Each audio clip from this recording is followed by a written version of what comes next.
How does a shoe go from here To here. to this?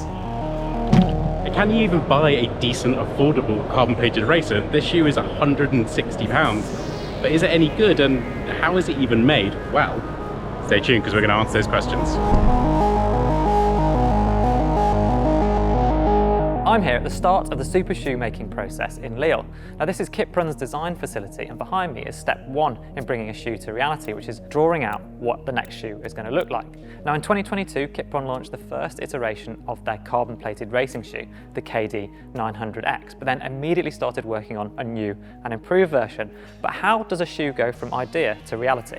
It starts with what you already have, in this case the KD 900X, and how do you want to make it better? So this shoe was really well suited to 5 and 10K, but it was perhaps a little bit stiff and firm for longer distances. So as they were looking to iterate, Kiprun set about making it softer, slightly lighter and more comfortable, particularly in the forefoot. And it's during this point in the process as well that they'll set targets for lots of different variables that they'll measure throughout the prototypes and then ultimately the finished product stage. And every shoe starts with one of these, which is a last. Now, in this case, they already had the KD 900X last, which had really good feedback from runners and already took years of research of different foot shapes from a performance perspective in order to choose the perfect last to build the entire shoe around. And you can see these racks here are all full of different lasts for all of the different types of shoes from lots of different sports. So this is the fundamental around which you build everything. Then it's the drawing stage, first on paper and then digitized versions. And these drawings are influenced by the end goals, those variables that are set at the beginning in terms of weight and propulsion, which dictate the shape of the midsole, the stack height, how big it has to be, the overall geometry of the shoe.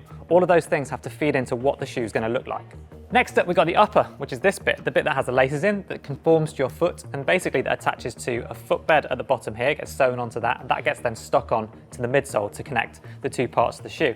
And from speaking to the Kiprun team, they tried 7 different versions of this upper, all aimed at making it lighter, more breathable, and more comfortable for those longer distances they were trying to cover. And before it's all sewn together like this, it looks like these examples on the background here, where they're actually just completely flat, and then somehow they have to become a 3D shape that conforms to your foot. Probably the most important thing when it comes to super shoes is the midsole and the combination of foam and carbon plate that gives you the propulsiveness that you need to run quickly.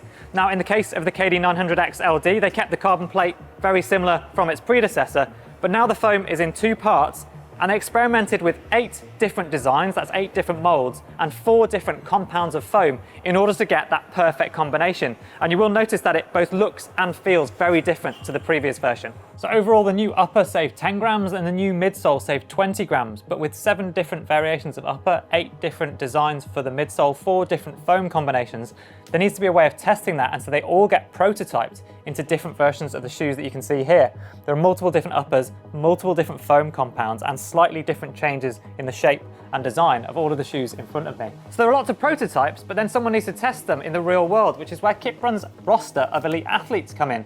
So the prototypes get sent out to those athletes to test them in their real training sessions, and then they also bring them into the lab to test them under different conditions and measure all of the different variables that might change. Their feedback and the results from those lab tests ultimately determine which iterations go forward and how they change and evolve. And in parallel with that, there's also machine testing to measure the resistance of all of the compounds, so how durable they are, as well as what energy return the foam gives, and how long the outsole will last in terms of abrasion and things like that. And that's how you validate those first benchmarks that you set right back at the beginning in terms of things like weight and how much energy return you get. And then you end up with a final product which goes into production and ends up in the shops for you to buy. Okay, so in a minute, I'm going to head into the lab to find out exactly how much faster these shoes would make me compared to a pair of everyday running shoes and compared to another pair of racing shoes as well. Because that's the question we get asked the most is, how much difference will these actually make to me? But first I thought I needed to take them out for a spin and let you know my first impressions. So I'm out for a run around one of Decathlon's campuses in Lille.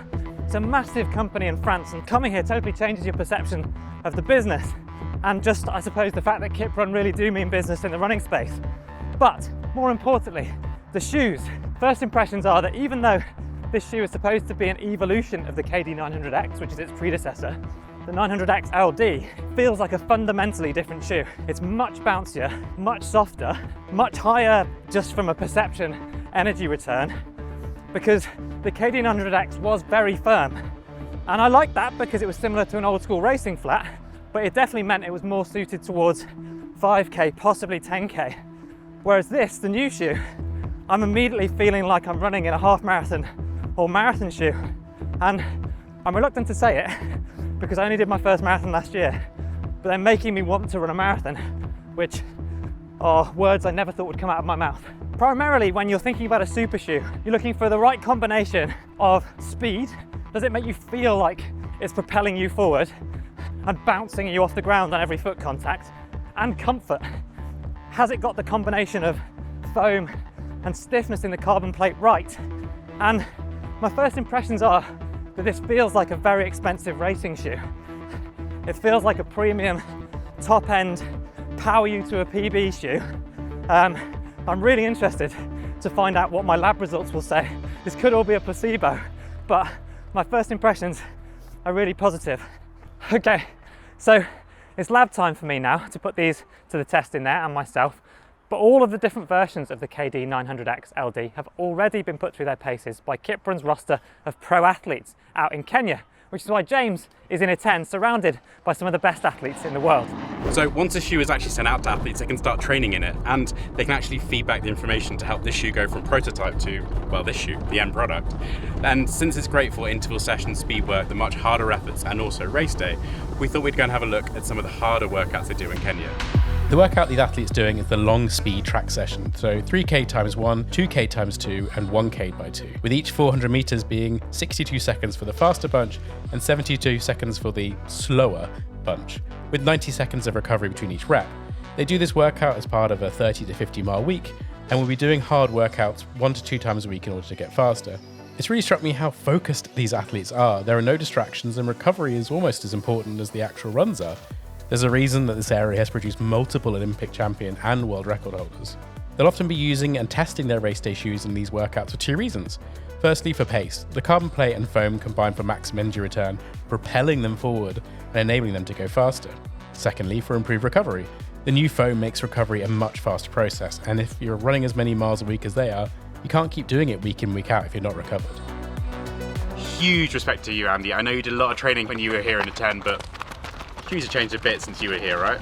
I am quite jealous that I had to do my entire career without fancy new foams or the carbon-plated racing shoes, but I'd like you to drop me a comment below to let me know what you do. Do you train in your carbon-plated racing shoes? Do you save them for races? And if you're already racing in them, would you ever go back to, I guess, a normal everyday running shoe? So now I've got the chance to find out precisely how much more efficient these shoes are going to make me when I'm running. I'm going to put 3 different pairs of shoes head-to-head in the lab, measuring things like live VO2 or oxygen consumption in order to do a calculation of my energy expenditure in order to work out just how much faster the shoes are going to make me. First up, the KS900 Lite, one of Kiprun's everyday running shoes. Now I'm running at 5-minute kilometre pace, feeling pretty good, but we need to put the pace up to 4 minutes per kilometre or 15 kph, which, if I'm being ambitious, might be my marathon pace later this year. So then I'm wearing a mask.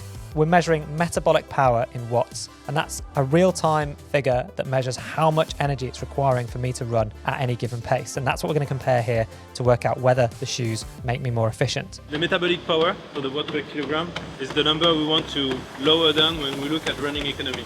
So in this case, for the KS900 Lite, you can see that my figures are hovering around 17, 18 watts for the instantaneous metabolic power. So that should give us a good baseline to compare the real super shoes to. Now I'm wearing the KD 900X, Kiprun's first super shoe from 2022, which I tested back then and I really liked. It's quite a firm shoe, but once I hit the same pace again already, I feel much more relaxed at this pace because the shoes just feel like they're giving me so much more energy back and they're a lot more responsive. So that feeling isn't just a placebo though. You can actually see in my data here that I'm running at the same pace. So again, 15 kilometers per hour.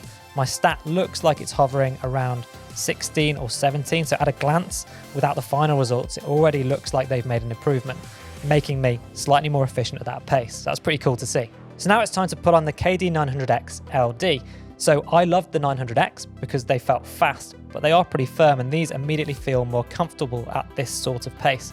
Ultimately, this isn't all out for me, so I should be able to maintain this for a few hours. A totally different feel. Much softer, but bouncer at the same time. The KD 900X are very firm.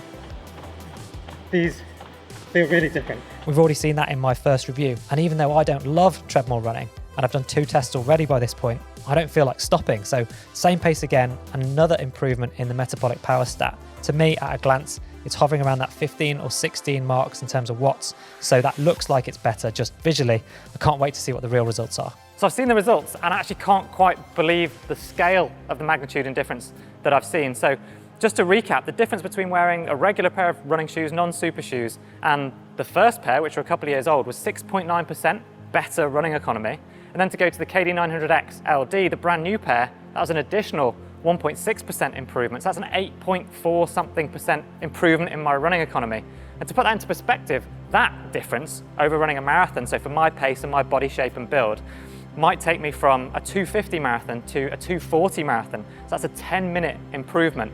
That's not only 8% exactly, there's a conversion based on those factors that I talked about, but 10 minutes over a marathon for changing your shoes is crazy.